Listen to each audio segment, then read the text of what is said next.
This is, I think, part three of my critical interaction with Anthony Costello from the Kirkwood Center for Theology and Ethics. It's also going to be my last interaction with him because it's not been a positive experience.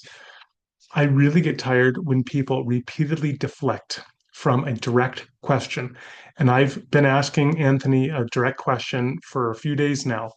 So he came in full of spit and vinegar, really apparently offended by my critique last week of Clay Jones, because Clay Jones defended killing infants in ancient Canaan because they had seen the actions of adults doing evil, and he believed that the infants may have been imprinted by the actions of the adults so that they would grow up themselves and do evil things, and that warranted killing the infants.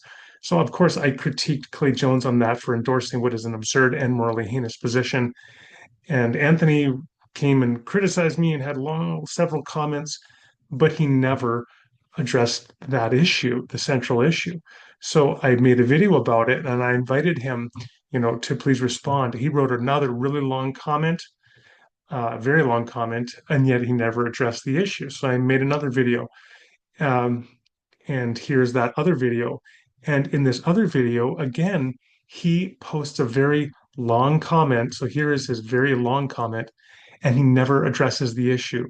He refuses to defend Clay Jones' view that you could be warranted in killing infants because they had witnessed evil things and might grow up and themselves do evil things. However, he's still committed to defending the killing of infants because he is defending Clay Jones.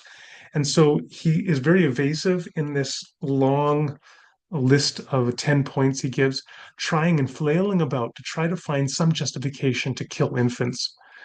Let's take a look at what he ends up coming up with. So, on his first point, he says, you continue to fail to mention, with regard to Jones's article on the topic, the practical options that would have been available to an ancient army with regard to the Canaanite children. What would the Israelites have done with these children? Adopted them? Left them to fend for themselves?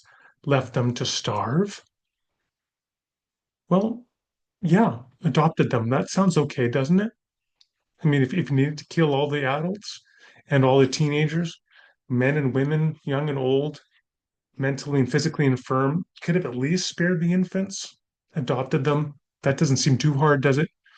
But note the underlying principle here again. There's always an underlying ethical principle. So I guess the underlying ethical principle here is that if children are left behind in an extreme war situation, then you should engage in mercy killing of those infants. So I'd love again to hear some other example where Anthony thinks the mercy killing of infants has been justified in modern warfare. Uh, I wanted to briefly address this. He took issue with the fact that I use the term genocide with respect to the conquest and that I call people like Clay Jones or Bill Craig genocide apologists. And he attempts to school me on the definition of genocide. He says, taken literally, genocide relates to genos or people group. Well, um, I mean, taken in terms of the etymology, yes, but let's define genocide. Oh, shall we? So this is the definition of genocide from the United Nations. This is the 1948 convention that defined genocide in international law.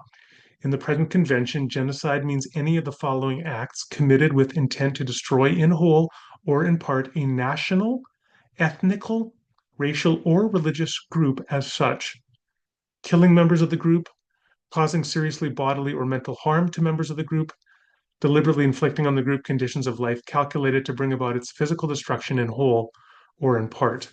That's sufficient for our purposes right there. Now go to your Bibles, look up Deuteronomy chapter 7, verses 2 to 5. Read what Yahweh directs in the passage about the eradication of all implements of Canaanite culture. Go to Deuteronomy 20, verses 16 to 18. Read what God says about destroying the seven tribes within the land, completely destroying them, leaving alive nothing that breathes, even killing the livestock, but spare the fruit trees. And then go to Joshua chapter 6, read what happened. I believe it's verse 22, describes the eradication of the entire population of Jericho. And you can go on from there. Those actions would easily meet the legal definition of genocide. If you defend them, ergo, by definition, de facto, You are a genocide apologist. Get used to it. Now, I come to the point where at some point, Anthony just seems to me to lack a degree of integrity because of the way he conflates issues and deflects and tries to pull a switcheroo or a bait and switch. So we had a conversation about the moral equivalence of rape and of genocide and child and infant killing.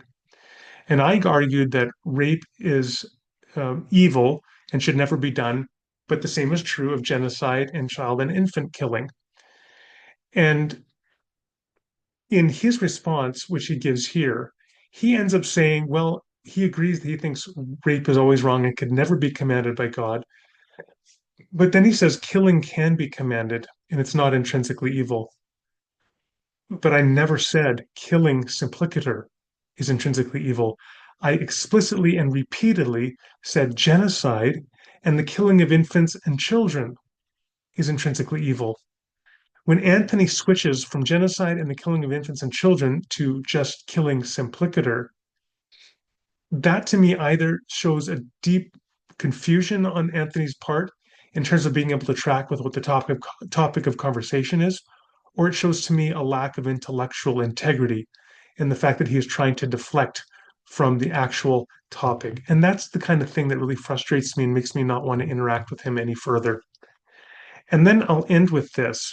So he is still flailing about trying to find some basis to kill infants. And what he ends up coming up with is because I asked him, well, you were a soldier, give me some examples where it was warranted to kill infants and small children. Well, he doesn't even try to give any defense of killing infants. The best that he will do here is to talk about child soldiers and how it could be necessary to kill child soldiers who are imminently threatening your lives through the planting of IEDs and mines. We're not talking about child soldiers. Read Deuteronomy 20, read 1 Samuel 15:3. These passages talk about the indiscriminate mass killing. Look at Numbers 31, the indiscriminate mass killing of all women, of all children, of all infants, although Numbers 31 does spare the virgin girls to keep them from the Israelite soldiers. And that's where we are. And so ultimately, Anthony came into this conversation about 4 or 5 days ago, wanting to defend Clay Jones because Clay Jones had defended killing infants preemptively because they've seen evil things. And yet Anthony has refused to defend the very thing that he ostensibly came to defend, which is the killing of infants. So I think that's all I need to say about this topic.